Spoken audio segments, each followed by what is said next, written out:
அதிகமாகுதோ அந்த அளவுக்கு என்ன பண்ண முடியும், கேட்டு வாங்க முடியும்.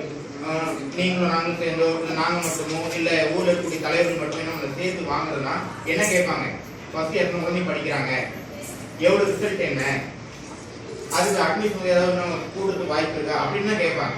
அப்போ பள்ளியில் சேரக்கூடிய மாணவர் எண்ணிக்கை அதிகரிக்க நமக்கான வசதி வாய்ப்புகளும் நிறைய மனமெல்லாம் கேட்டு வாங்கலாம், கேட்டு வாங்க முடியும். ஒன்றுல ஒரு குழந்தை வந்து வீட்டில் என்ன பண்ணுது, நல்லா படிச்சு இன்னும் 200 கேட்டு வாங்கி தரீங்க இல்லையா, அதே மாதிரி தான் இந்த பள்ளியில் நிறைய மாணவர் எண்ணிக்கை இருந்துச்சுன்னா நல்லா படிச்சாங்கன்னா ரிசல்ட் கொடுத்தோன்னா நம்ம ரிசல்ட் நல்ல ரிசல்ட் கொடுத்துட்டு இருக்கோம். இந்த வருஷம் பார்த்தீங்கன்னா கிட்டத்தட்ட 454 மார்க் ஃபர்ஸ்ட் மார்க், 4 பேர் 400 மார்க் மேலே எடுத்துருக்காங்க. இதே பார்த்தீங்கன்னா நம்ம எய்டட் ஸ்கூல்லையோ இல்லை பிரைவேட் ஸ்கூல்லையோ பார்த்தீங்கன்னா உங்கள் கூட படித்த பசங்க வந்து அவ்வளோ மார்க் எடுத்துருப்பாங்கன்னு சொல்ல முடியாது. ஸோ அதனால நம்ம ரிசல்ட்டு எங்களால் முடிஞ்சவங்க என்னென்னு இப்போ நல்லா தான் பண்ணிட்டு இருக்கோம். அது உங்களுடைய ஒத்துழைப்பு, குறிப்பாக இந்த கல்வி பொருள் திட்டத்துக்கு நீங்கள் வந்து கொஞ்சம் உதவி பண்ணீங்கன்னா நீங்கள் கொஞ்சம் உதவிகரமாக இருக்கும். நாங்கள் உங்களுடைய பசங்க